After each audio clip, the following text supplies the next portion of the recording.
Hello students, how are you all. कैसे हैं आप सब। Today we are going to discuss about class 7 science syllabus chapter number 7 weather climate and adaptation of animals.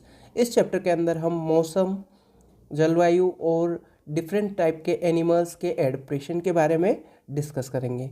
So student, let we start our chapter. Firstly, we will discuss about that effect of sun in changing of weather. Weather के changes होने में सन का क्या effect होता है, सबसे पहले हम इसको डिस्कस कर लेते हैं। So student, sun is a huge sphere of hot gases at a very high temperature. Okay, तो सन क्या है, एक हॉट गैसेस का हाई टेम्परेचर पर एक विशाल या हग स्पीयर होता है। Although the distance of sun from earth is quite large. हम जानते हैं कि जो सन या अर्थ से सन की जो डिस्टेंस होती है वो बहुत ही ज़्यादा होती है। Still the heat and light energy emitted by the sun is so huge that it is a source of all heat and light on earth. तो अभी हम जानते हैं कि सारी जो अर्थ के ऊपर जो एनर्जी या हीट का, लाइट का जो सोर्स होता है वो सन ही होता है। मतलब सारी जो हीट और लाइट जो आती है अर्थ के ऊपर, वो सभी कहाँ से आती है, वो सन से आती है। Sun energy absorb and reflected by the earth surface. Sun की जो एनर्जी होती है और जो एनर्जी होती है वो earth surface, oceans and the atmospheres plays an important role in determining the weather at a particular place. सन की जो एनर्जी होती है वो एब्जॉर्ब होती है, रिफ्लेक्ट होती है बाय द अर्थ सरफेस। इसके अलावा ओशियन और एटमॉस्फेयर जो होते हैं एक इम्पोर्टेंट रोल प्ले करते हैं किसी भी प्लेस के वेदर को डिटरमाइन करने में। ओके स्टूडेंट, आगे बढ़ते हैं हम। अब हम बात करते हैं इंट्रोडक्शन की। ओके स्टूडेंट, तो वेदर और क्लाइमेट क्या होता है उसके इंट्रोडक्शन की हम बात कर लेते हैं। तो weather and climate have a great impact on our daily life. Weather और क्लाइमेट का एक बहुत ही बड़ा प्रभाव हमारे डेली लाइफ पर पड़ता है। कैसे पड़ता है डेली लाइफ पर, कैसे इसका इम्पैक्ट पड़ता है, देखिए। Weather and climate determine, weather और क्लाइमेट डिटरमाइन करते हैं, क्या डिटरमाइन करते हैं, the type of clothes we wear, किस टाइप के कपड़े हम पहनेंगे वो डिपेंड करता है वेदर और क्लाइमेट पर। Mode of transport we use, weather और क्लाइमेट ही डिसाइड करता है कि किस टाइप का ट्रांसपोर्ट हम यूज़ करेंगे। And type of food we grow and eat etcetera, तो वेदर ही डिसाइड करता है कि किस टाइप का फूड हमको उगाना चाहिए और किस टाइप का फूड हमको खाना चाहिए आदि। तो अब आप सोच रहे होंगे कि सर ये किस टाइप से वेदर और क्लाइमेट डिटरमाइन करता है कि हमको कौन से कपड़े पहनने चाहिए, कौन से व्हीकल का यूज़ करना चाहिए, किस टाइप के फूड को हमको उगाना चाहिए, खाना चाहिए। तो ये इस तरीके से डिसाइड होता है कि जैसे आप सोच लीजिए कि कपड़े के बारे में हम बात कर रहे हैं कि किस टाइप के क्लोथ्स हमको पहनना चाहिए। तो हम जैसे ठंड का मौसम आता है तो हम स्वेटर वगैरह पहनते हैं, है ना। विंटर्स में हम क्या करते हैं, स्वेटर पहनते हैं। या समर आते हैं तो समर के टाइम पर हम क्या करते हैं कि ज़्यादातर वाइट कपड़ों का यूज़ करते हैं, पतले कपड़ों का यूज़ करते हैं। तो हमको ठंड या गर्मी नहीं लगती है। किस टाइप का ट्रांसपोर्ट हमको यूज़ करना चाहिए, जैसे हम अगर ज़्यादा ठंड नहीं लगती है तो बाइक से किसी एक प्लेस से दूसरे प्लेस पर चले जाते हैं, अगर ठंड लगती है तो हम कार का यूज़ करते हैं, है ना। तो इस टाइप से किस ट्रांसपोर्ट का हम यूज़ करते हैं, ठंड के टाइम पर कौन से खाने को, कौन से फूड को हमको खाना चाहिए, ठीक है। ठंडी चीज़ें नहीं खाना चाहिए ठंड के टाइम पे, है ना। गर्मी के टाइम पे ज़्यादा ठंडी चीज़ें हमको खाना चाहिए। तो इस टाइप से जो है वेदर और क्लाइमेट डिसाइड करता है कि किन किन चीज़ों का हमको यूज़ करना चाहिए कौन से वेदर और क्लाइमेट में। All the living organisms are adapted to survive in the climatic condition of their natural habitat. सारे जो लिविंग ऑर्गेनिज्म होते हैं वो सर्वाइव करने के लिए उनकी नेचुरल हैबिटेट की क्लाइमेटिक कंडीशन में एडप्ट होते हैं। आगे बढ़ते हैं स्टूडेंट, अब हम डिस्कस करेंगे वेदर के बारे में। तो वेदर या मौसम क्या होता है?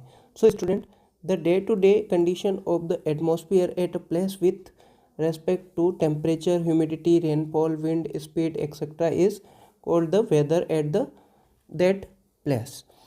डे टू डे कंडीशन जो होती है एटमॉस्फेयर की किसी प्लेस पर, जैसे temperature, humidity, rainfall, wind speed etcetera, इन सभी को क्या कहते हैं? उस प्लेस का वेदर कहते हैं।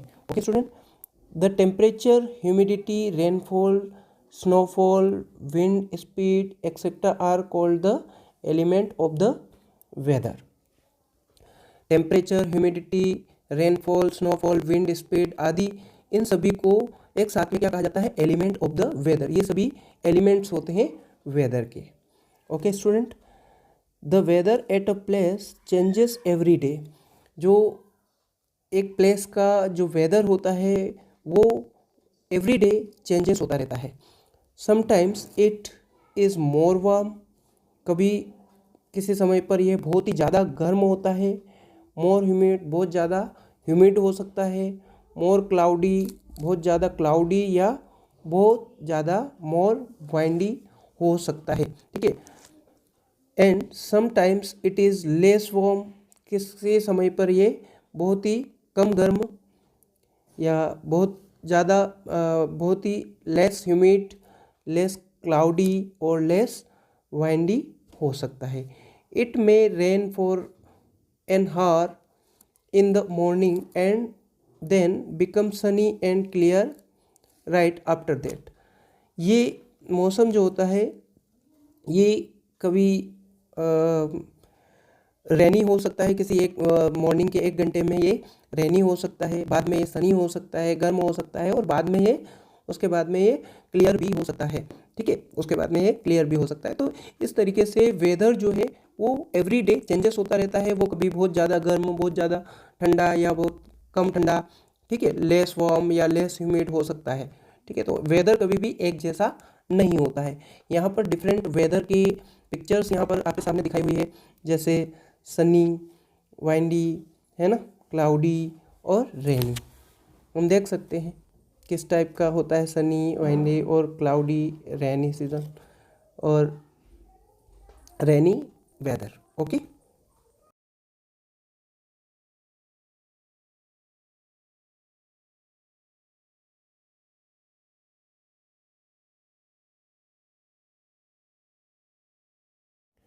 स्टूडेंट, अब हम डिस्कस करते हैं मेट्रोलॉजी के बारे में। तो मेट्रोलॉजी क्या होती है जान लेते हैं।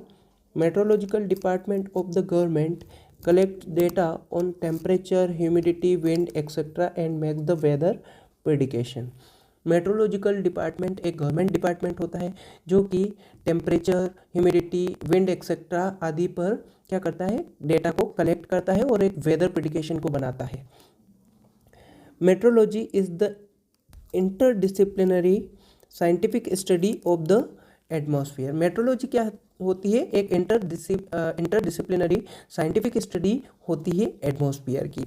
अ meteorologist is a person who studies the weather. Meteorologist कौन होता है? वह पर्सन जो कि वेदर की स्टडी करता है। Weather expert use computer technology and data from earth station and satellite to predict the weather. Weather expert जो होते हैं वो कंप्यूटर टेक्नोलॉजी का यूज़ करते हैं और अर्थ स्टेशन और सैटेलाइट से डेटा को कलेक्ट करते हैं और वेदर को प्रिडिक्ट करते हैं। So student, now we can see one image for the different weather on a place. एक प्लेस पर हम एक डिफरेंट वेदर के पिक्चर को हम देख पा रहे हैं। यहाँ पर वेदर फोरकास्ट जो कि डिफरेंट डेट्स के लिए दिया हुआ है, हम यहाँ पर देख पा रहे हैं। जैसे ये वेदर फोरकास्ट जो है वो 22 अगस्त 2017 का है। कहाँ का है? ये कोलकाता का है। और यहाँ पर कोलकाता कहाँ पर है? वेस्ट बंगाल इंडिया में है, जिसका वेदर फोरकास्ट क्या है, 28 डिग्री सेल्सियस, ठीक है, एक स्पेसिफिक टाइम पीरियड का 28 डिग्री सेल्सियस यहाँ पर टेम्परेचर है। और पूरा डे का मिनिमम और मैक्सिमम यहाँ पर नीचे दिया हुआ है। मिनिमम टेम्परेचर जो है वो 27 डिग्री सेल्सियस और मैक्सिमम जो है वो है 34 डिग्री सेल्सियस। तो इस तरीके से यहाँ पर हम देख पा रहे हैं। अब 22 अगस्त के बाद में 23 अगस्त का हम देख पा रहे हैं यहाँ पर 27 डिग्री सेल्सियस उसी स्पेसिफिक टाइम का, और मिनिमम हम देख पा रहे हैं 27 और मैक्सिमम 33 डिग्री सेल्सियस। उसी प्रकार से डिफरेंट डेट्स में डिफरेंट जो टेम्परेचर है वो हमको यहाँ पर दिखाई दे रहा है, मतलब डिफरेंट वेदर हमको दिखाई दे रहा है। ओके स्टूडेंट, तो therefore the temperature of our atmosphere is changing every day. तो यहाँ पर हम क्या कह रहे हैं कि टेम्परेचर जो होता है एटमॉस्फेयर का वो एवरी डे चेंजेस होता रहता है, मतलब वेदर एक जैसा कभी भी नहीं रहता है, वो हमेशा चेंजेस होता रहता है, उसमें चेंजिंग होना स्वाभाविक है।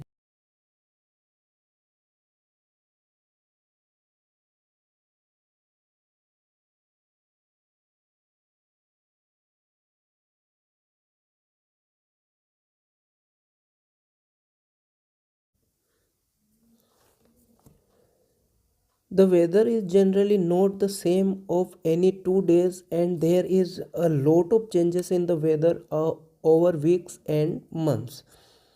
वेदर जो है वो जनरली 2 दिनों का कभी भी सेम नहीं होता है, उसमें लॉट्स ऑफ चेंजेस होते हैं वेदर में। तो वेदर में एक वीक या और एक मंथ में बहुत सारे चेंजेस हो जाते हैं। All the changes in the weather is caused by the sun. सारे वेदर के अंदर जो चेंजेस होते हैं वो सन के थ्रू होते हैं। From the weather report of newspaper, एक न्यूज़पेपर की वेदर रिपोर्ट से record the information in the table below and observe the changes in temperature, humidity and rainfall for a week। यहाँ पर इस टेबल में इंफॉर्मेशन को रिकॉर्ड करना है और ऑब्जर्व करना है कि क्या क्या चेंजेस हुए हैं टेम्परेचर में, ह्यूमिडिटी में और रेनफॉल में एक वीक के अंदर, ठीक है। तो यहाँ पर पूरा एक वीक की डेट्स लिखी हुई है, ठीक है, और उस वीक की डेट्स में मैक्सिमम टेम्परेचर जो है डिग्री सेल्सियस में वो किस डेट को कितना रहा, मिनिमम टेम्परेचर डिग्री सेल्सियस में कितना रहा, मैक्सिमम ह्यूमिडिटी परसेंटेज में कितनी है, मिनिमम ह्यूमिडिटी परसेंटेज में कितनी है, और रेनफॉल कितना मिलीमीटर हुआ है। ये सारा रिकॉर्ड करके देखना है कि कितना वेदर में चेंजेस हुआ है। तो ये रिपोर्ट आप घर पे तैयार कीजिएगा।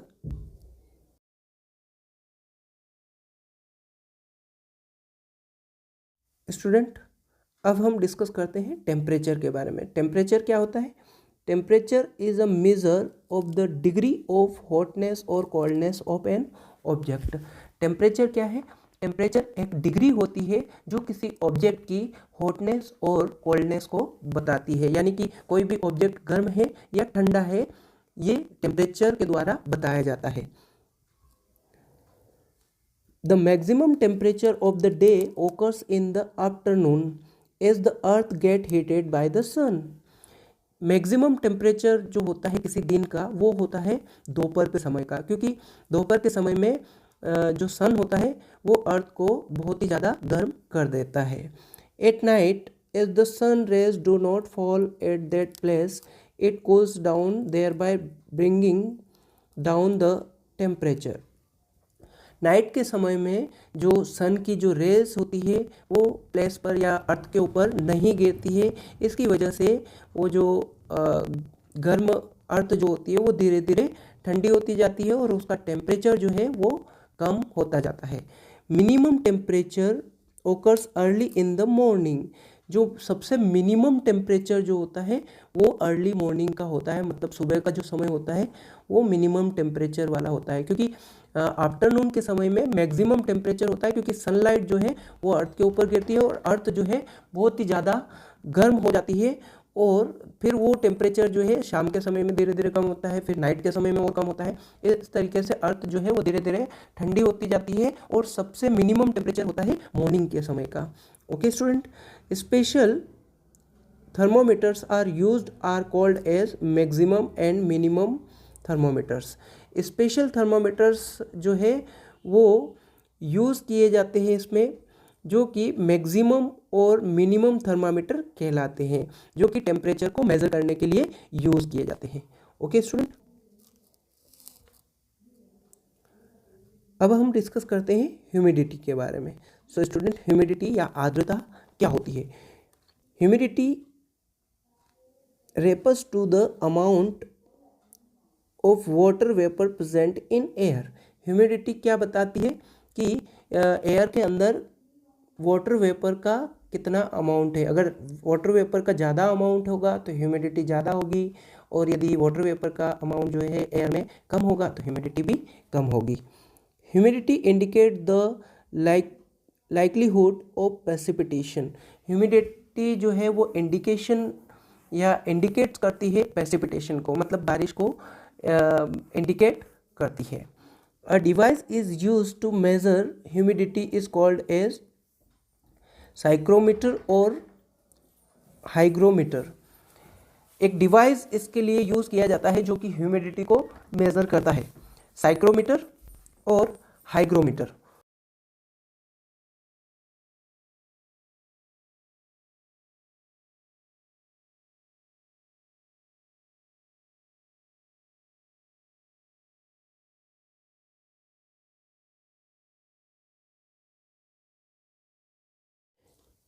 Humidity is also measured using remotely placed satellite.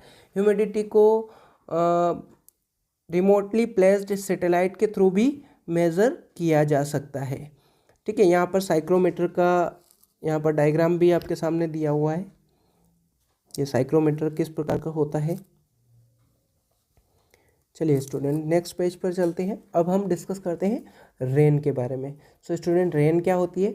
The greater the humidity more are the chance of rain. अगर ज़्यादा ह्यूमिडिटी होगी तो रेन के चांसेस भी ज़्यादा बनते हैं। Rainfall is measured by an instrument called rain gauge. Rainfall को मेज़र किया जाता है एक इंस्ट्रूमेंट के थ्रू जिसे कहा जाता है रेन गेज। ओके, तो रेन गेज के थ्रू रेन को मेज़र किया जाता है कि कितनी मिलीमीटर रेन जो है रेनफॉल हुई है। Rain gauge is basically a measuring cylinder with a funnel on top to collect rain water. Rain gauge basically एक मेजरिंग सिलेंडर के साथ में होता है और उसके साथ में एक फनल लगा होता है जो कि टॉप से, जो ऊपर से जो वाटर आता है, रेन वाटर जो आता है उसको कलेक्ट करता है। एक मेजरिंग सिलेंडर की तरह ये होता है और इसके ऊपर एक फनल लगा होता है जो कि टॉप से, मतलब कि जो आसमान से जो वाटर या रेनफॉल जो होता है उस रेन वाटर को वो कलेक्ट करता है। In India rain is mainly brought by two kinds of humidity, laden लदा हुआ या विंड्स। इंडिया के अंदर मेनली दो टाइप की ह्यूमिडिटी होती है, laden and winds. There are the south west monsoon June to September which brings heavy rain to most part of the country, and the northeast monsoon November to March which brings relatively lighter rain।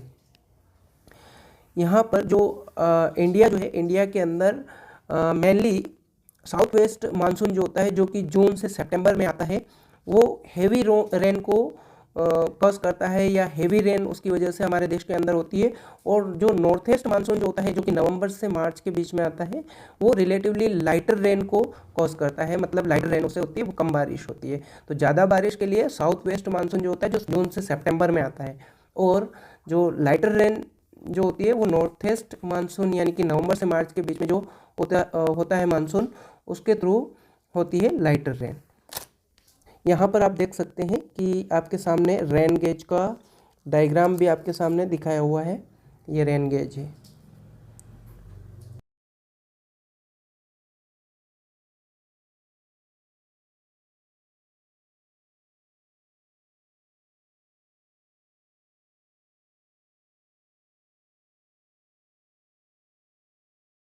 Student, now we are going to discuss about cloudiness and wind. अब हम cloudiness और wind के बारे में discuss करेंगे। तो cloudiness क्या होता है? Cloudiness is full of a cloudy sky having little or no sunshine. Cloudiness यानी कि जो आकाश जो होता है, स्काई जो होता है, वो पूरा बादलों से भरा हुआ होता है, क्लाउडी होता है, और या तो बिल्कुल भी धूप नहीं होती है या बहुत ही कम धूप निकलती है. It is a cloudy but rainless day. ये जो इस प्रकार का डे जो होता है वो क्लाउडी होता है बट रेनलेस होता है. ठीक है, रेनलेस मतलब कि बारिश नहीं होती है, उसे हम क्लाउडीनेस डे कहते हैं. Okay. Wind is horizontal movement of air. Wind is named after the direction from which will come. Wind एक हॉरिजॉन्टल मूवमेंट होता है एयर का. विंड का जो नेम होता है वो उसके डायरेक्शन पर होता है कि वो कहाँ से आ रही है. जैसे नॉर्थर्न विंड जो नॉर्थ ईस्ट एरिया से आती है उसे नॉर्थर्न विंड कहा जाता है.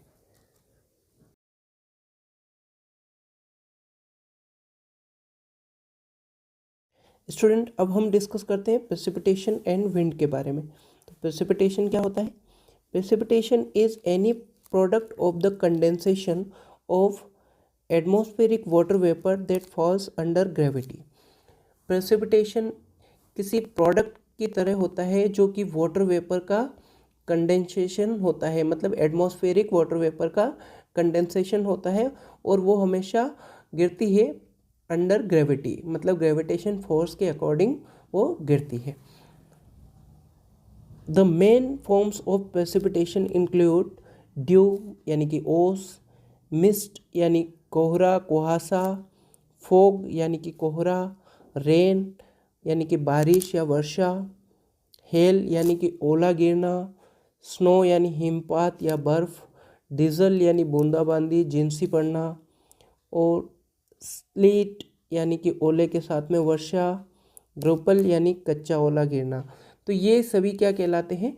प्रेसिपिटेशन है. मतलब ये प्रेसिपिटेशन के फॉर्म्स होते हैं जो कि मैंने आपको यहाँ पर बताए हैं, जो ग्रीन कलर में लिखे हुए हैं. ठीक है, तो ये प्रेसिपिटेशन के फॉर्म्स है. प्रेसिपिटेशन क्या है? प्रेसिपिटेशन वो जो एटमॉस्फेरिक वाटर वेपर होती है उसका कंडेंसेशन होता है जो कि ग्रेविटेशन फोर्स के अकॉर्डिंग नीचे गिरती है. ठीक है, यहाँ पर प्रेसिपिटेशन की कुछ इमेजेस आपको दिखाई दे रही होगी. यहाँ पर हम देख सकते हैं. ठीक है, प्रेसिपिटेशन हो रहा है. यहाँ पर भी हम देख सकते हैं स्नोफॉल. ठीक है, हेल, रेन. ठीक है, यहाँ पर भी forms of precipitation different type का दिखाया हुआ है. स्टूडेंट, अब हम डिस्कस करते हैं एटमॉस्फेरिक प्रेशर को. एटमॉस्फेरिक प्रेशर क्या है? Atmospheric pressure is defined as the force per unit area exerted against a surface by the weight of the air above that surface. Atmospheric pressure यानी कि force per unit area. Force per unit area यानी कि किसी एक पर unit area के अंदर जो अर्थ के ऊपर जो मॉलिक्यूल्स होते हैं उन मॉलिक्यूल्स का उस पर यूनिट एरिया में प्रेशर पड़ना या फोर्स लगना. ठीक है, ये एटमॉस्फेरिक प्रेशर कहलाता है. Falling of atmospheric pressure indicates N approaching storm.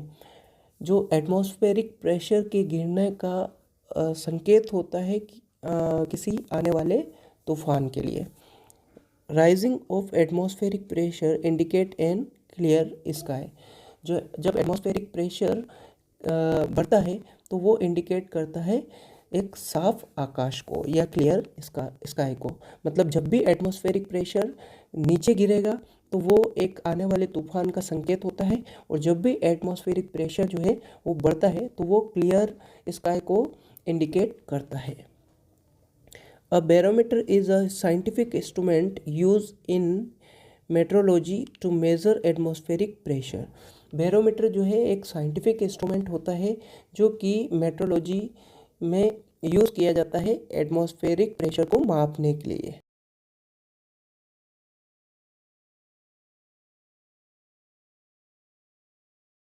Student, atmospheric pressure को बेहतर तरीके से समझने के लिए हम इस इमेज में देखते हैं कि ये सपोज़ कीजिए ये अर्थ की सरफेस है और अर्थ की सरफेस पर कोई एरिया पर यूनिट एरिया हमने ले लिया.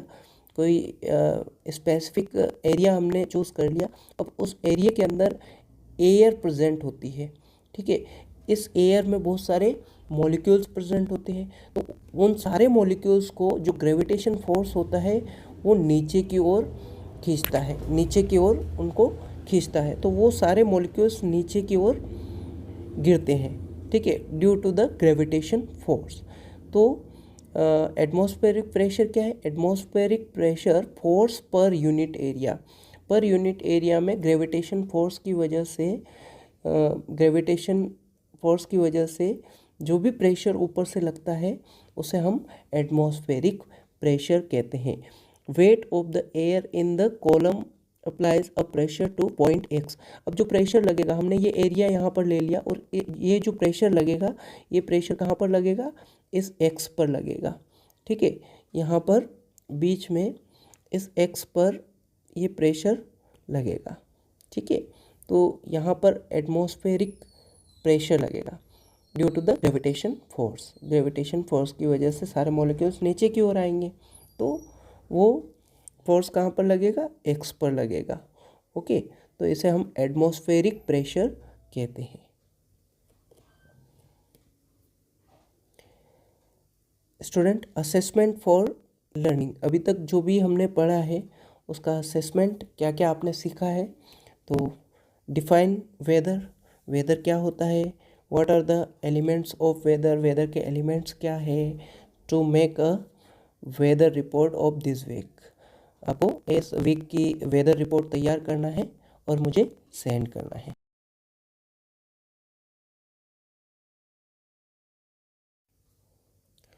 स्टूडेंट, अब हम डिस्कस करते हैं क्लाइमेट के बारे में। क्लाइमेट यानी जलवायु क्या होती है? Climate of a place is defined as the average weather condition at a particular place over a long period of time, about 25 years or more. Climate क्या होता है? किसी प्लेस के यदि क्लाइमेट को हम डिफाइन करते हैं तो क्या होता है? Average weather condition of particular place. Average weather condition जो होती है, उस एवरेज वेदर कंडीशन को, जो कि एक लॉन्ग टाइम पीरियड के लिए होती है, अप्रोक्सीमेटली 25 ईयर्स या इससे अधिक, तो उसे हम क्या कहते हैं? क्लाइमेट कहते हैं, ठीक है। एवरेज वेदर कंडीशन, किसी प्लेस की एवरेज वेदर कंडीशन जो कि एक लॉन्ग टाइम पीरियड के लिए अप्रोक्सीमेटली 25 ईयर्स या इससे ज़्यादा के लिए होती है, तो उसे हम क्लाइमेट या जलवायु कहते हैं। Climate varies from place to place. Climate जो है वो वेरी करता है एक प्लेस से दूसरे प्लेस के लिए, मतलब हर एक प्लेस के लिए अलग अलग क्लाइमेट होता है। If the temperature of a place is hot for most of the days and if there is more rainfall, then we say that the climate of the place is hot and wet. For example, Kerala. Temperature जो होता है किसी place का, या तो या तो बहुत ही ज़्यादा हॉट होता है अधिकतर दिनों में, या फिर यदि वो बहुत ही ज़्यादा रेनफॉल या बहुत ज़्यादा वहाँ पर बारिश होती है, तो हम कह सकते हैं कि वो जो क्लाइमेट है, वहाँ का जो क्लाइमेट है, वो क्लाइमेट बहुत ही ज़्यादा हॉट है और वेटेड है, बहुत ज़्यादा गर्म है और बहुत ज़्यादा गीला यानी कि वेटेड है, ठीक है। बहुत ज़्यादा लंबे समय तक अगर गर्म दिन वहाँ पर रहते हैं और बहुत ज़्यादा बारिश होती है, तो उस क्लाइमेट को हम क्या कह सकते हैं? हॉट और वेट क्लाइमेट। जैसे फॉर एग्जांपल केरला में ऐसा होता है, केरला के अंदर हॉट और वेटेड क्लाइमेट होता है। If the temperature at a place is hot for most of the days and if there is a less rainfall, then we say that the climate of the place is hot and dry. For example Rajasthan. जब किसी place का जो climate है वो बहुत ही ज़्यादा hot, अधिकतर दिनों में बहुत ही ज़्यादा गर्म होता है और वहाँ पर कम बारिश होती है, तो उस क्लाइमेट को हम, उस प्लेस के क्लाइमेट को हम हॉट और ड्राई क्लाइमेट कह सकते हैं। जैसे राजस्थान में ऐसा होता है। ओके स्टूडेंट, यहाँ पर दोनों के ग्राफ भी दिए हुए हैं। आगे बढ़ते हैं। Climate zone of India. Climate zone of India को हम डिस्कस करते हैं। Climate zone of India can be mainly divided into 4 climate zone. Climate zone जो होता है इंडिया का, उनको मेनली 4 पार्ट में डिवाइड किया गया है, 4 क्लाइमेटिक जोन में डिवाइड किया गया है। पहला क्लाइमेटिक जोन है एल्पाइन जोन, सेकेंड है सब ट्रॉपिकल जोन, थर्ड है ट्रॉपिकल जोन। ट्रॉपिकल जोन में भी 2 सब क्लाइमेट्स है, ट्रॉपिकल वेट जोन और ट्रॉपिकल ड्राई जोन, और फोर्थ है एरिड जोन। ठीक है, तो यहाँ पर आपको डिफरेंट टाइप के जो क्लाइमेटिक जोन्स हैं उनको बताया गया है। अब यहाँ पर पिक्चर के अंदर भी हम देख सकते हैं, ये ट्रॉपिक ऑफ कैंसर है, ये सब ट्रॉपिक्स है, ये ट्रॉपिक्स है, ये ट्रॉपिक्स ऑफ कैप्सिकॉर्न और ये सब ट्रॉपिक्स है। तो इस तरीके से यहाँ पर अलग अलग एरिया डिवाइड किया गया है, 4 अलग अलग मेन एरिया है या मेन क्लाइमेटिक जोन है इंडिया के अंदर। तो आगे हम देखते हैं, ये क्लाइमेटिक जोन ऑफ इंडिया है, पूरे इंडिया का मैप है जिस पर डिफरेंट क्लाइमेट्स दिखाए हुए हैं।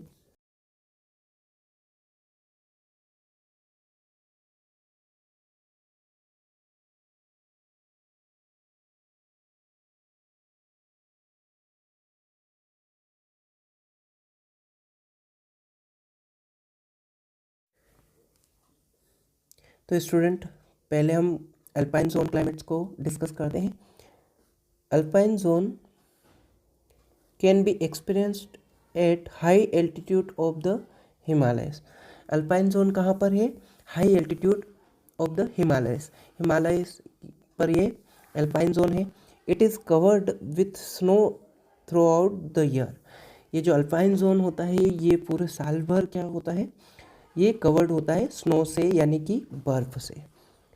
Alpine zone is a type of a natural region that does not contain tree because it is at high altitude which is too cold and windy to support tree growth. Alpine zone जो है एक natural type का reason है जहाँ पर किसी भी प्रकार का कोई ट्री नहीं होता है, क्योंकि ये हाई एल्टीट्यूड पर होता है और ये बहुत ही ज़्यादा ठंडा होता है और वाइंडी होता है, जो कि ट्री ग्रोथ को सपोर्ट करता है। Indian state that lie in the alpine zone are Jammu and Kashmir, Himachal Pradesh, Uttarakhand, Sikkim, Arunachal Pradesh.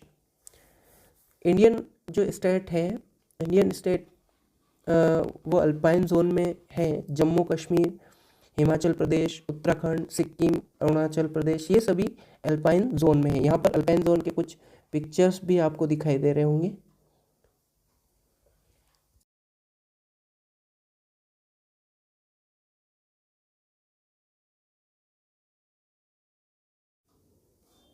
Student, अब हम डिस्कस करते हैं सब ट्रॉपिकल जोन को।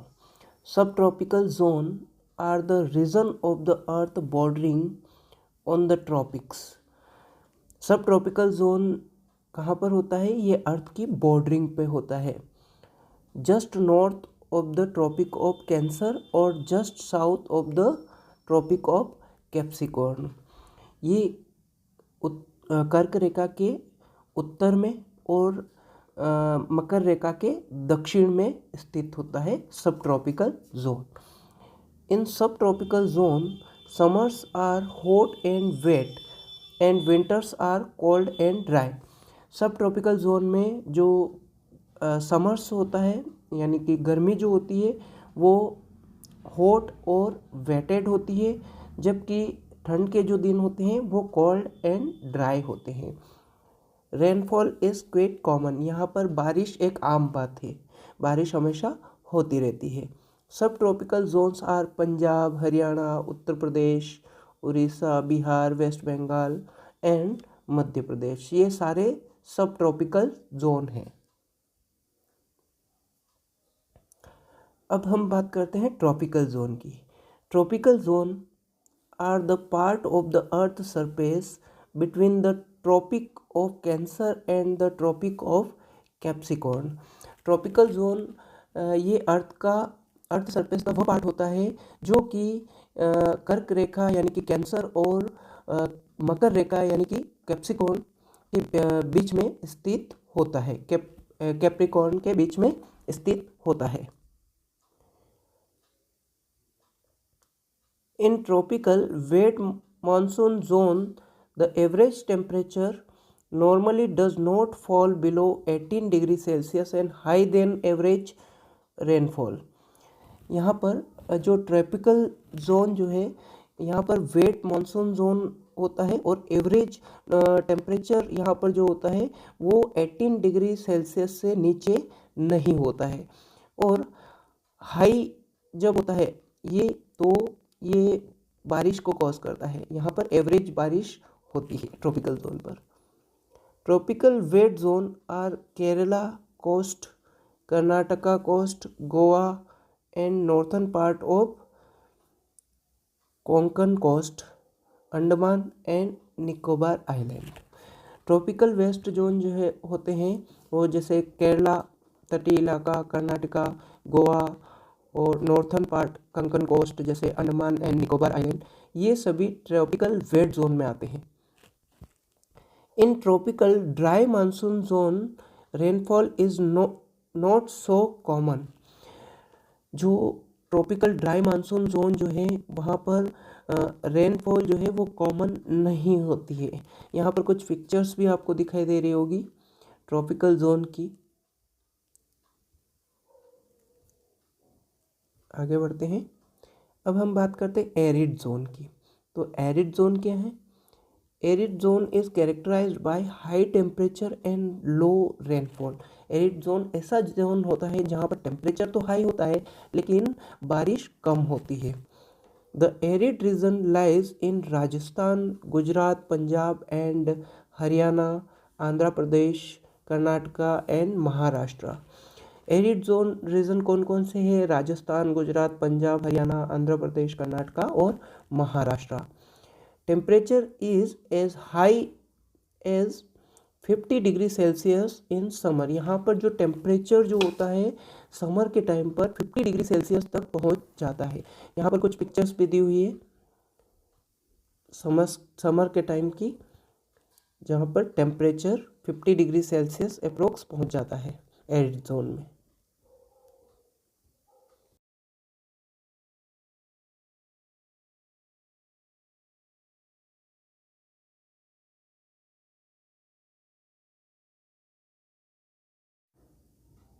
स्टूडेंट, अब हम डिस्कस करते हैं climate and adaptation of animals. Climate has a profound effect of all living organism. Climate एक इफेक्ट डालता है सारे लिविंग ऑर्गेनिज्म के ऊपर। अब हम डिस्कस करते हैं adaptation. Adaptation can be defined as the modification of all living organism on its part in order to make it more fit for survival under changed environmental condition।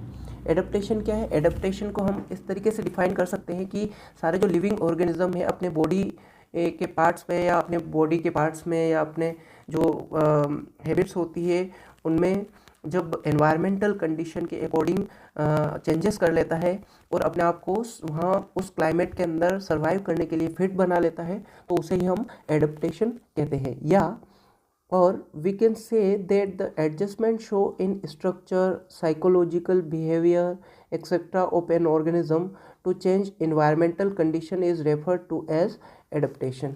दूसरे शब्दों में हम कह सकते हैं कि ऑर्गेनिज्म के स्ट्रक्चर या साइकोलॉजिकल बिहेवियर आदि में जब एनवायरमेंटल कंडीशन के अकॉर्डिंग जब चेंजेस कर लेता है कोई ऑर्गेनिज्म, तो उसे ही हम एडेप्टेशन कहते हैं।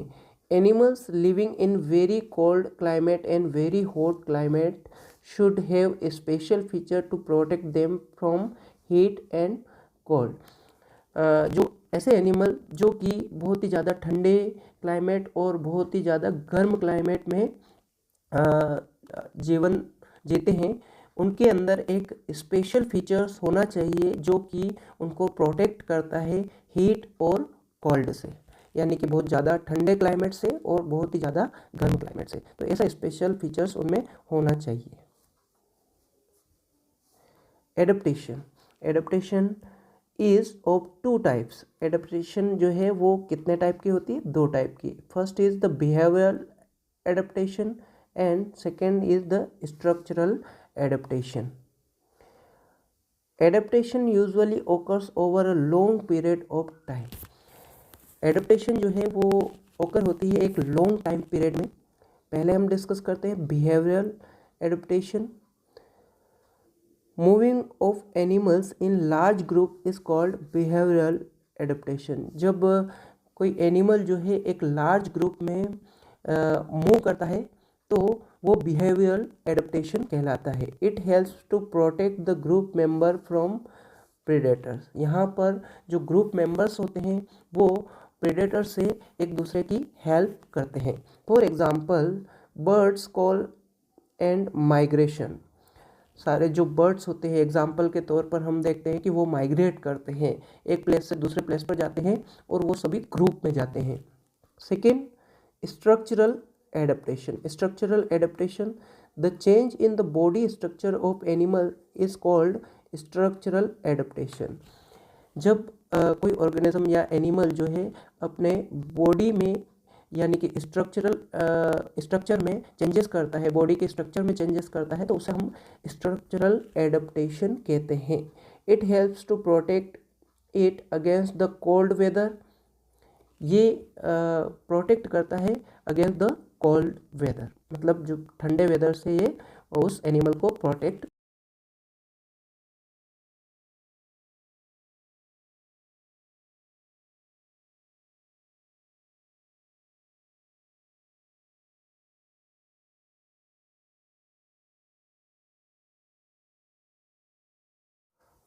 For example, the bill on a bird and the fur on a polar bear। Example के तौर पर बर्ड पर बिल पाई जाती है, चोंच पाई जाती है, और पोलार बियर के ऊपर फर पाए जाते हैं ताकि वो ठंड से बच सके। ये प्रोटेक्ट करती है उनको ठंड से। नेक्स्ट हम बात करते हैं bill on a bird. Bird के ऊपर बिल यानी कि चोंच पाई जाती है। तो यहाँ पर डिफरेंट बिल वाले हमको बर्ड्स दिखाई दे रहे हैं। ओके,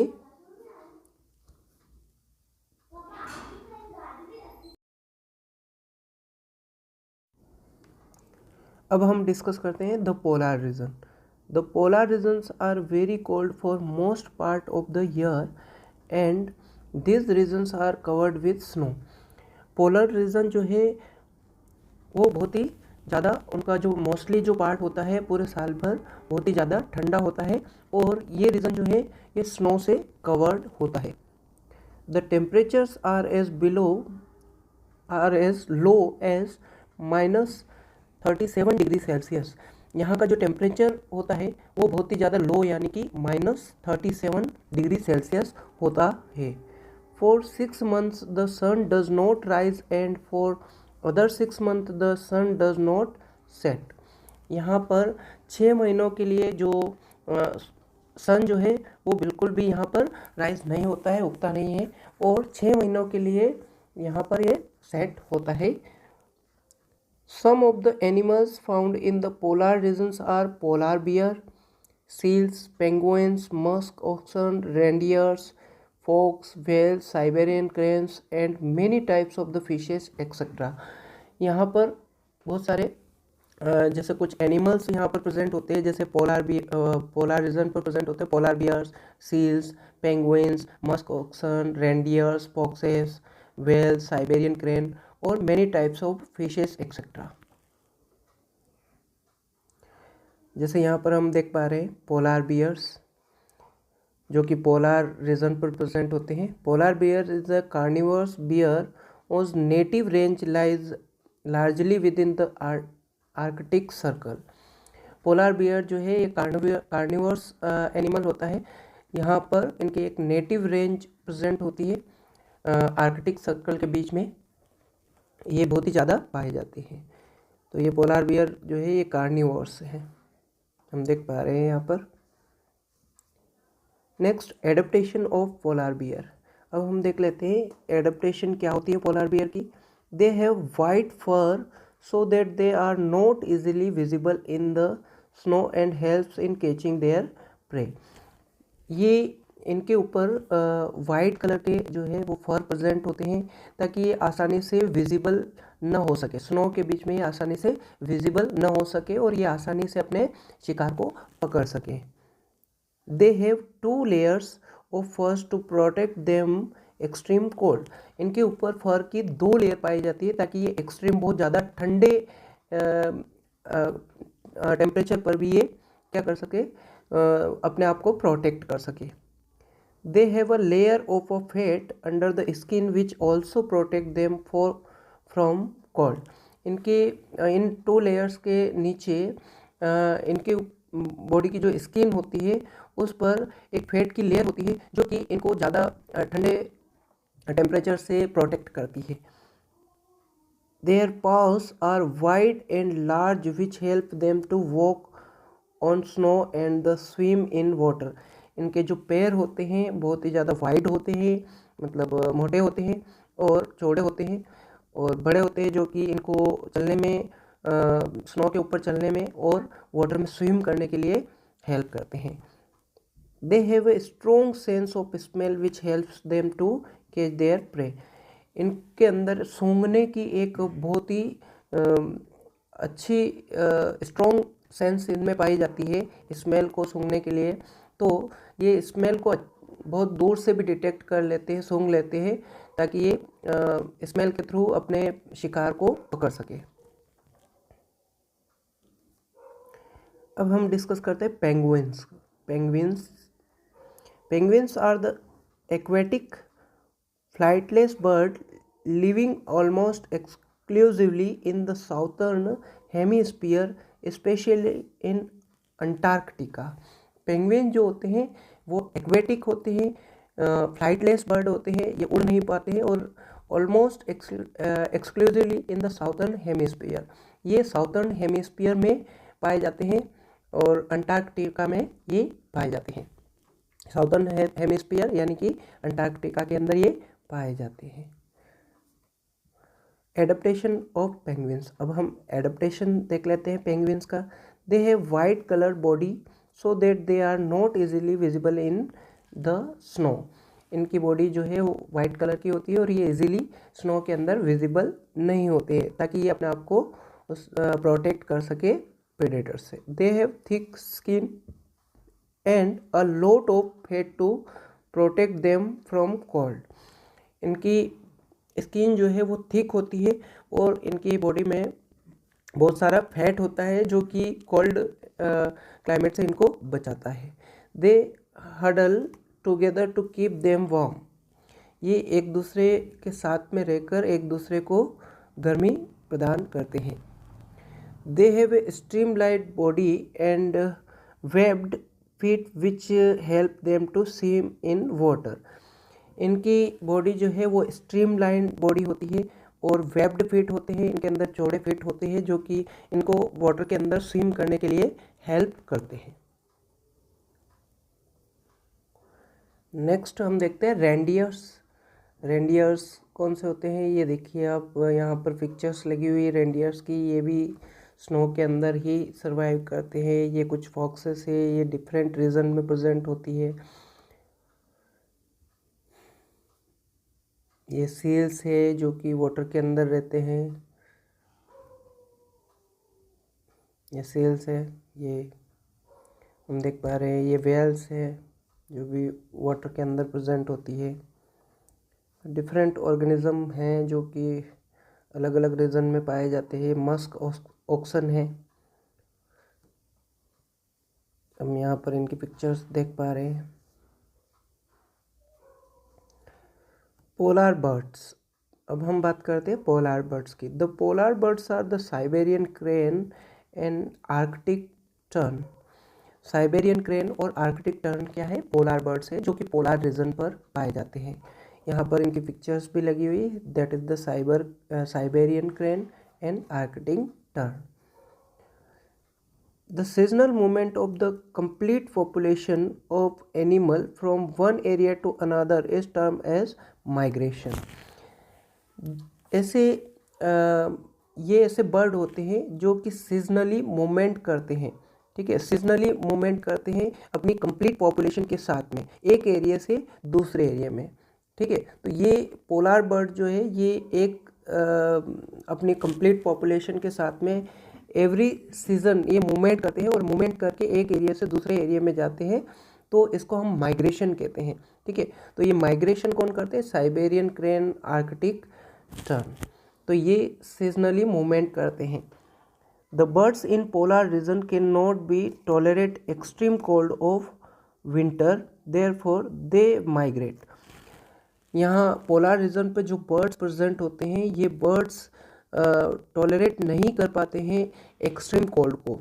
ठीक है, जो विंटर सीजन जो होता है इनका, वहाँ उस टाइम पर एक्सट्रीम कोल्ड होने की वजह से ये उसको टॉलरेट नहीं कर पाते हैं, जिसकी वजह से ये खुद माइग्रेट हो जाते हैं, तो एक प्लेस से दूसरे प्लेस पर चले जाते हैं। तो इसे हम कहते हैं माइग्रेशन। तो ये बर्ड्स माइग्रेशन करते हैं, माइग्रेट करते हैं, पोलर बर्ड जो होते हैं।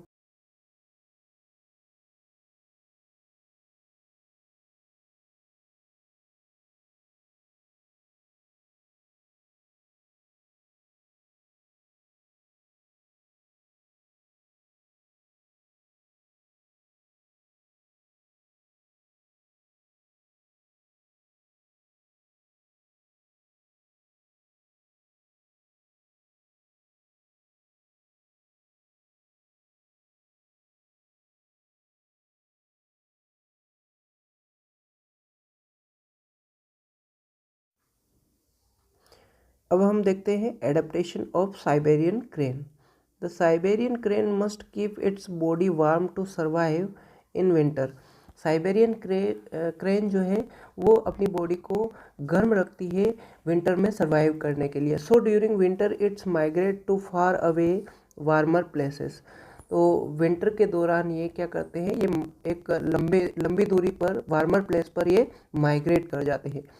Siberian cranes come to place in India like Bharatpur in Rajasthan and Sultanpur in Haryana to escape from the extreme winter in Siberia.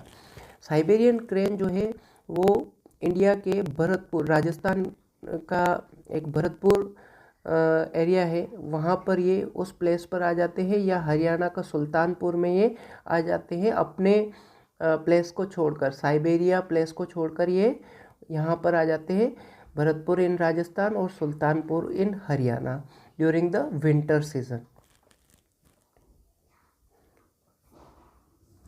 The tropical rain forest. अब हम discuss करते हैं tropical rain forest के बारे में। The tropical reason have a hot climate because of its location around the equator. Tropical region जो है वो हॉट क्लाइमेट वहाँ पर होता है क्योंकि उनकी जो लोकेशन होती है वो इक्वेटर के अराउंड होती है, इक्वेटर के आसपास होती है। इक्वेटर प्लेट जो होती है, सेंटर प्लेट जो होती है वहाँ पर होती है। अर्थ की सेंटर प्लेट को इक्वेटर कहा जाता है। The minimum temperature is more than 15 degree Celsius during cold winter. यहाँ पर जो मिनिमम टेम्परेचर होता है वो 15 डिग्री सेल्सियस से ज़्यादा होता है कोल्ड विंटर के टाइम पर। The maximum temperature is more than 40 degree Celsius during hot summer. यहाँ पर जो मैक्सिमम टेम्परेचर जो होता है वो 40 डिग्री सेल्सियस से मोर देन होता है maximum temperature during hot summer के टाइम पर। The days and nights are of almost equal length. यहाँ पर डेज और नाइट जो होती है वो इक्वल लेंथ की होती है। This regions also have plenty of rainfall.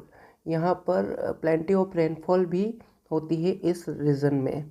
The tropical region in India are western Ghat and Assam. Tropical region जो होता है इंडिया में वो है वेस्टर्न घाट और Assam. In the world the tropical region are south east Asia, central America and central Africa. World के जो tropical regions हैं वो है south east Asia, central America और central Africa. The common animals found in tropical climates are monkey, apes, gorillas, lions, tigers, elephants, leopards, snakes, lizard, insects, birds etcetera.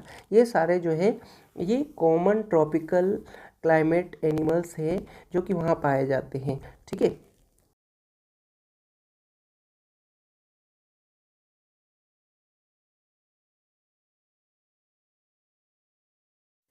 Student, अब हम discuss करते हैं aboral animals के बारे में। Aboral animals क्या होते हैं? ऐसे एनिमल्स जो कि पेड़ों पर रहते हैं, ठीक है, तो उन्हें एबोरल एनिमल्स कहा जाता है।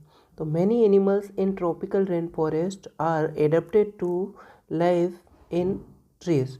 बहुत सारे एनिमल्स जो कि ट्रॉपिकल रेन फॉरेस्ट के अंदर पाए जाते हैं वो एडप्ट होते हैं ट्री पर रहने के लिए, ठीक है। तो this are called arboreal animals. उन्हें क्या कहा जाता है? एबोरल एनिमल्स कहा जाता है। For example monkeys and red eyed frog. Monkey और रेड आई फ्रॉग जो है वो एबोरल एनिमल्स होते हैं जो कि ट्रॉपिकल रेन फॉरेस्ट के अंदर पाए जाते हैं। यहाँ पर इनकी पिक्चर्स भी आपके सामने दी हुई है। अब हम बात करते हैं adaptation of red eye frog की। क्या क्या एडेप्टेशन इसमें पाए जाते हैं? The red eye frog lives on tree. Red eye frog जो है वो पेड़ों पर रहते हैं। The red eye tree frog has sticky pads on its feet which help it to climbs on tree. Red eye frogs के जो feet जो होते हैं उनमें स्टिकी पेड्स होते हैं जो कि उनको हेल्प करते हैं किसी ट्री पर क्लाइंब करने के लिए, ठीक है।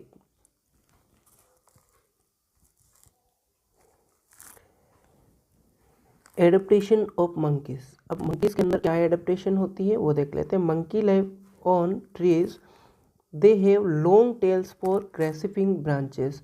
मंकीज जो है वो ट्रीज पर रहते हैं और इनके अंदर एक लॉन्ग टेल पाई जाती है जो कि पेड़ों की ब्रांचेस को पकड़ने के लिए, ट्रीज की ब्रांचेस को पकड़ने के लिए ये यूज़ करते हैं। Their hand and feet also help them to hold on to branches. इनके हाथ और जो पैर जो होते हैं वो भी ये पेड़ों की ब्रांचेस को पकड़ने के लिए उनका भी यूज़ करते हैं। यहाँ पर पिक्चर्स दी हुई है मंकीज की। Adaptation of lion tailed macaque beard ape. अब हम बियर्ड एप के एडेप्टेशन के बारे में भी जान लेते हैं। The lion tailed macaque mostly lives on trees. ये जो लायन टेल्ड मैकेक्यू जो है ये मोस्टली ट्रीज के ऊपर रहने वाला एनिमल होता है। It outstanding characteristic is the silver white mane which surround the head from cheeks down to its chin and so the monkey is called as beard ape. यहाँ पर इनमें एक आउटस्टैंडिंग कैरेक्टर होता है सिल्वर वाइट कलर का।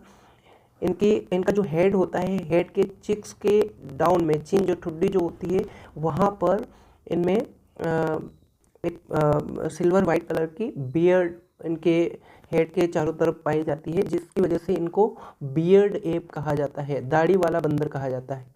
It feeds on fruits, leaves, stem, flowers, birds and insect which it gets from the trees. ये feeding करते हैं फ्रूट्स पर, लीव्स, स्टेम, फ्लावर्स, बर्ड्स और इंसेक्ट आदि पर, जो कि इनको कहाँ से मिलते हैं? इनको ट्रीज से मिलते हैं। The lion tailed macaque which lives in the rain forest of western Ghat is adapted to live in tropical rain forest.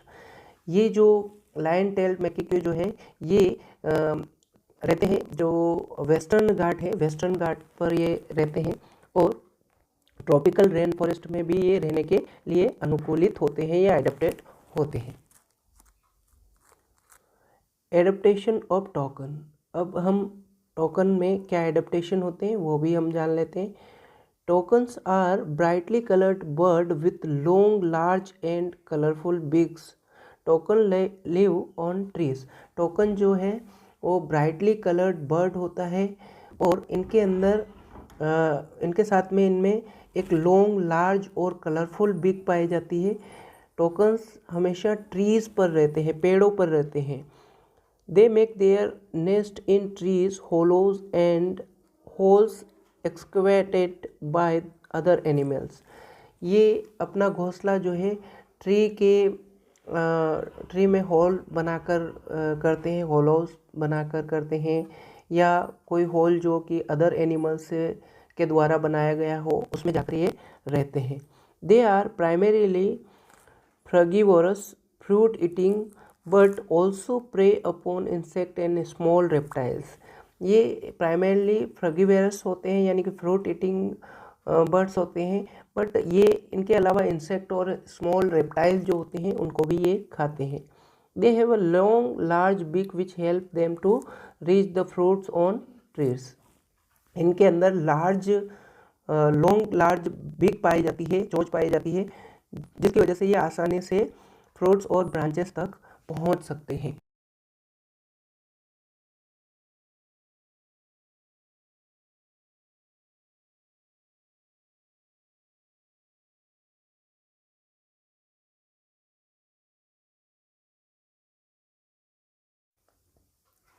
तो स्टूडेंट, यहाँ पर आप टोकन्स का पिक्चर भी देख पा रहे होंगे, कितनी बड़ी बिक इनमें पाई जाती है, कलरफुल बिक होती है इनमें। आगे बढ़ते हैं, adaptation of cat and leopards. अब हम देखते हैं एडेप्टेशन ऑफ कैट और leopards. The big cat and leopard have flexible bodies designed for running, jumping and climbing. जो बिग कैट और लियोपार्ड जो होता है, इनमें फ्लेक्सिबल बॉडी डिज़ाइन होती है रनिंग करने के लिए, जंपिंग करने के लिए या क्लाइंबिंग करने के लिए। Their intestines are short as they only digest meat and not vegetable matter. इनकी जो इंटेस्टाइन होती है वो बहुत ही शॉर्ट होती है, वो केवल डाइजेस्ट कर सकती है मीट को और वेजिटेबल मैटर को नहीं, केवल मीट को ही डाइजेस्ट कर पाती है। Their sharp teeth are like scissor to tear the flesh. इनके जो शार्प टीथ जो होते हैं वो सीजर की तरह होते हैं, वो आसानी से फ्लैश को फाड़ सकते हैं, टीयर कर सकते हैं। दे Hunt at night because they have larger field of vision. ये रात के समय में शिकार करते हैं बिकॉज इनमें लार्जर विजन के लिए लार्जर फील्ड इनमें होता है। अब हम डिस्कस करते हैं adaptation of lions and tiger. Lions and tigers have thick brown skin which help them to hide easily in the forest. Lions और टाइगर्स के अंदर थिक ब्राउन कलर की स्किन होती है जो कि इनको हेल्प करती है आसानी से हाइड होने के लिए फॉरेस्ट के अंदर। They have sensitive hearing and sharp eyesight which help to protect them from predator and to catch their prey।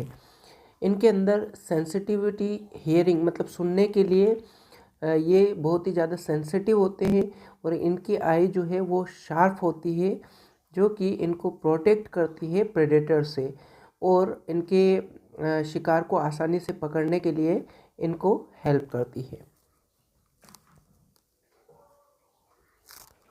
Next हम बात करते हैं the elephant. The elephant has adapted to the condition of the tropical rain forest in the remarkable way. Elephant जो है वो adapt होता है tropical rain forest में एक रिमार्केबल। हम डिस्कस करते हैं adaptation of the elephant. Adaptation क्या क्या होती है एलिफेंट के अंदर। The elephant has a long trunk which it uses as nose and for picking up food। Elephant के अंदर एक लंबी सूंड होती है जिसका उपयोग ये नाक के रूप में करते हैं और खाने को पकड़ने के लिए करते हैं। It has a strong sense of smell. इनमें एक स्ट्रोंग सेंस ऑफ स्मेल पाई जाती है, ये किसी भी गंध को आसानी से सूंघ लेते हैं। The tusks are modified teeth which help it to tear barks of trees to eat। इनमें टस्क पाए जाते हैं। टस्क क्या है? इनके मॉडिफाइड टीथ होते हैं जो कि इनको हेल्प करते हैं किसी भी पेड़ की बार्क यानी कि छाल को तोड़ने के लिए और तोड़कर खाने के लिए। It large ears help it to hear even soft sound. इनमें बहुत बड़े बड़े कान पाए जाते हैं, लार्ज ईयर्स इनमें पाए जाते हैं जो कि सॉफ्ट से सॉफ्ट साउंड यानी कि बहुत ही कम साउंड को भी आसानी से ये सुन लेते हैं। It helps it to cool itself in hot. ये कान जो है इनको ठंडा रखने और गर्मी से बचाने में भी हेल्प करते हैं। Okay student, so our chapter has been over here. Thank you.